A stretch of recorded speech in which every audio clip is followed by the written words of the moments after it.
Vamos a retomar el positivismo como un referente de la construcción de la ciencia.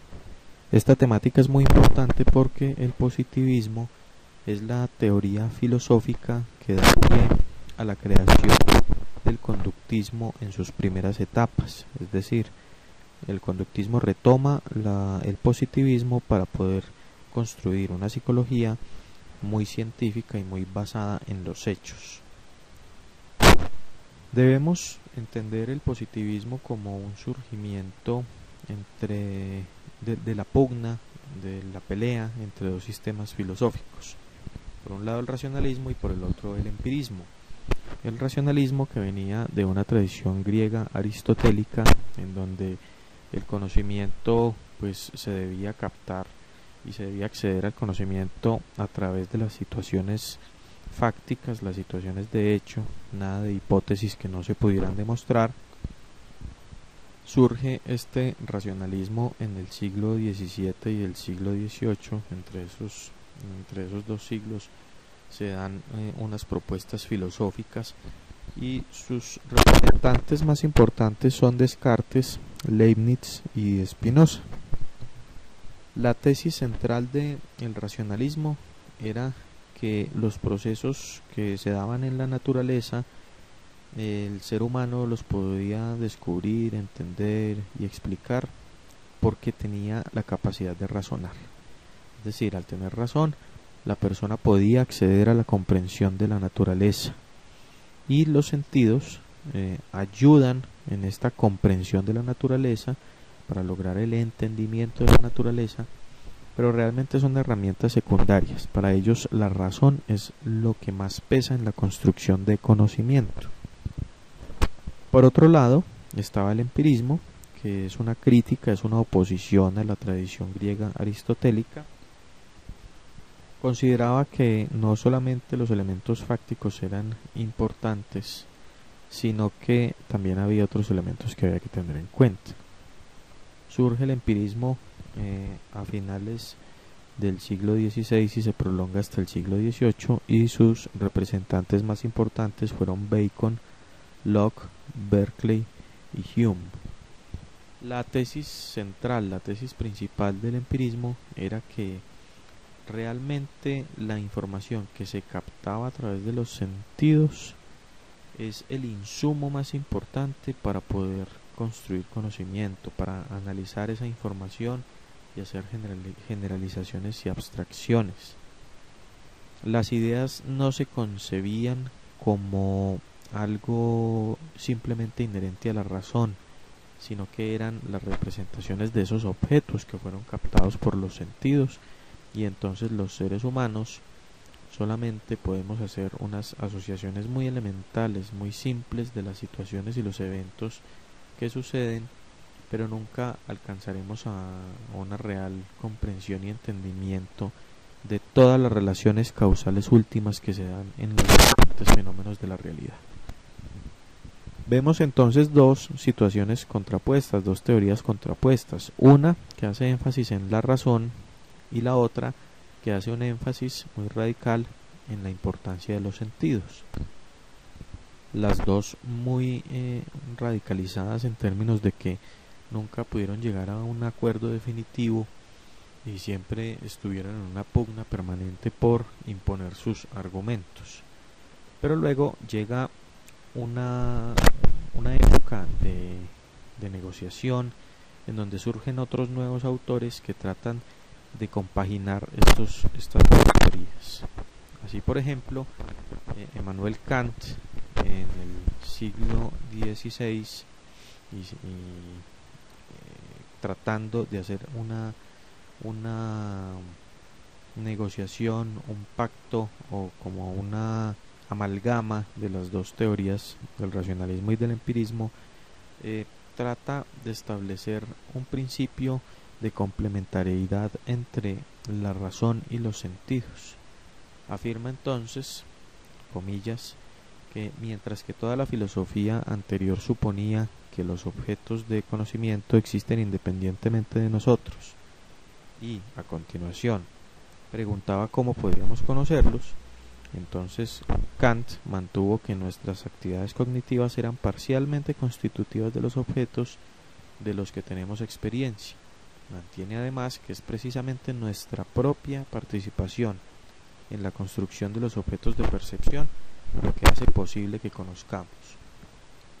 Si observamos esta frase que está en un libro de Bechtel sobre la filosofía de la mente, encontramos que Kant le da importancia a la parte cognitiva, pero le da importancia también a lo que accede a través de los sentidos. Es decir, está tomando elementos de la razón, pero elementos también de la sensopercepción. Y de esa manera está ligando, está haciendo una amalgama con las dos posiciones que antes eran extremas entre el racionalismo y el empirismo.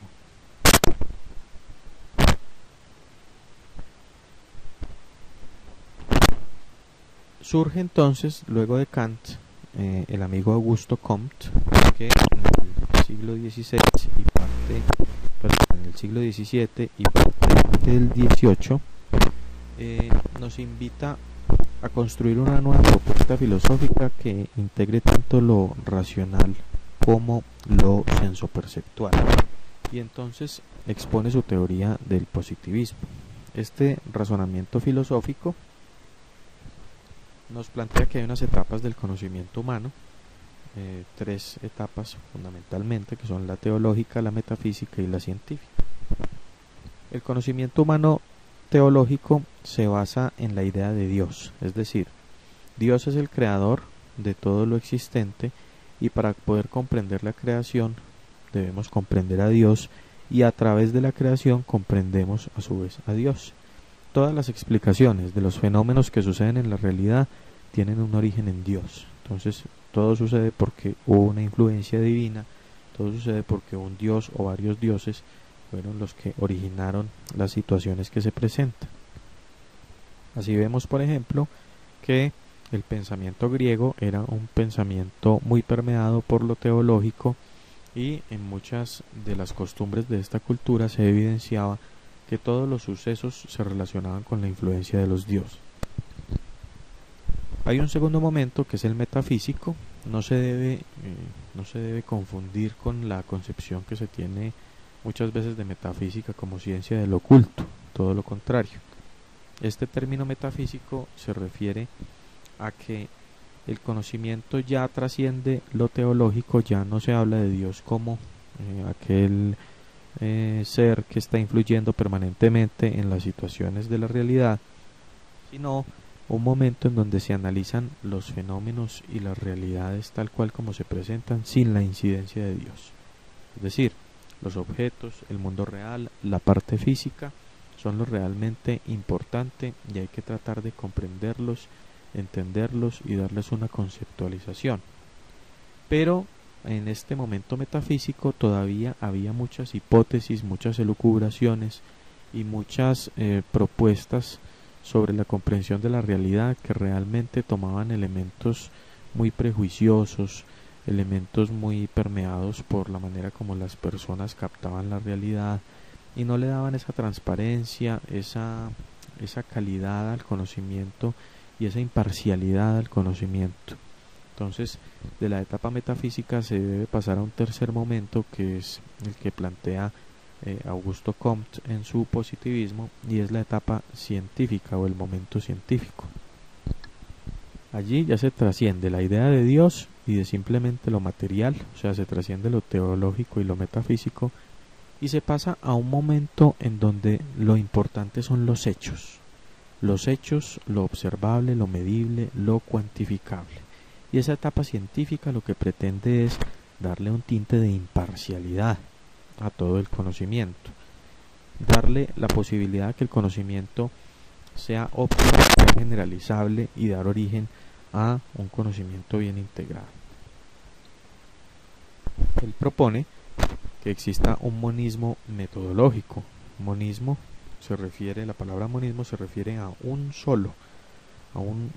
sola metodología, monismo metodológico, es decir, debe implementarse un solo método estandarizado para poder acceder al conocimiento, y entonces plantea la aparición de la lógica y de la matemática como los instrumentos que nos plantean unos procedimientos muy estandarizados y unos caminos de razonamiento y de deducción y de inducción que nos permitan acceder al conocimiento de una manera imparcial. Así surge entonces la filosofía de la ciencia, es decir, cómo vamos a construir un sistema que nos permita construir conocimiento de manera imparcial. La filosofía de la ciencia es el neopositivismo o empirismo. Una propuesta que es ya más actual, es posterior a Comte y que se da a finales del siglo XIX y principios del XX. Lo que se pretende es retomar la teoría del positivismo tradicional y convertirla en un método estándar para hacer investigación. El empleo de la lógica y la matemática entonces desemboca en la filosofía de la ciencia. La filosofía de la ciencia, que es el positivismo primario de Comte, se convierte posteriormente en un neopositivismo o empirismo lógico. Y ese neopositivismo o empirismo lógico da origen a lo que hoy conocemos como el método científico, que busca es que instrumentalicemos los principios del positivismo y de la tradición de Descartes, la tradición cristiana. Aquí vuelve la duda sí es importante para el método científico y para el positivismo, porque la duda permite que tratemos de dilucidar la realidad, de despejar la misma duda. El método científico entonces se describe como un proceso que es ordenado y sistemático de búsqueda y producción de conocimiento. Ordenado porque tiene unos pasos y sistemático porque esos pasos están organizados en procedimientos que permitan acceder al conocimiento. El método científico hace preguntas acerca de la realidad, por eso la importancia de la duda cartesiana. Es decir, se pregunta qué pasa en la realidad para poder tratar de comprenderla. Y formula hipótesis, es decir, posibles explicaciones a esas dudas, a esas preguntas que se presentan, pero que todavía falta demostrarlas para darles una validez o una invalidez. Es así como se pasa al momento de poner a prueba la hipótesis, es decir, pensar que lo que estamos planteando que podría dar explicación a algún fenómeno particular es cierto o no es cierto. Si yo tengo la hipótesis, por ejemplo, de que el agua y el aceite al hacer líquidos o sustancias líquidas pueden mezclarse, lo que tengo que hacer es poner esa hipótesis a consideración de un momento de experimentación para demostrar si o no. Entonces pongo en un recipiente el agua y luego le vierto aceite y espero unos segundos y me doy cuenta de que definitivamente ambos se separan. Entonces mi hipótesis queda refutada, es decir, la hipótesis era falsa. El aceite y el agua, a pesar de ser muy similares en cuanto a su consistencia, que parecen líquidos, no se mezclan. Luego viene un proceso de análisis y de síntesis a través de la deducción y la inducción. Retomando el ejemplo del agua y el aceite, yo ya me puedo hacer otras preguntas, es decir, ¿por qué no se mezclan? Si parecen ser similares, son líquidos. Ya tengo que empezar a analizar qué sucede con esa agua y con ese aceite. Si yo los peso, entonces me doy cuenta de que el agua será más pesada que el aceite, que por eso parece flotar por encima de ella. Y por lo tanto, a través de un proceso de razonamiento y de pensamiento, puedo llegar a la conclusión de que esa es la razón por la cual no se están mezclando. Cuando yo llego a la construcción del conocimiento, puedo confirmar o puedo negar la hipótesis, es decir, lo que yo planteé como explicación puede ser cierto o puede ser falso. Hay una falsa concepción de que cuando se demuestra la veracidad de la hipótesis se construye conocimiento, y cuando se demuestra que la hipótesis era falsa, entonces no hay construcción de conocimiento. Realmente no es así. Así la hipótesis se verifique, o sea, sea verdadera, o la hipótesis se demuestre que sea falsa, igual en los dos casos hay construcción de conocimiento. Hay un último momento que es la formulación de generalizaciones que sean aplicables a la comprensión de la realidad a través de leyes. Cuando yo veo que un fenómeno lo estudio, lo someto a experimentación y que siempre que repito el experimento llego a la misma conclusión, entonces de ahí ya puedo extractar una ley que sea aplicable a situaciones muy similares.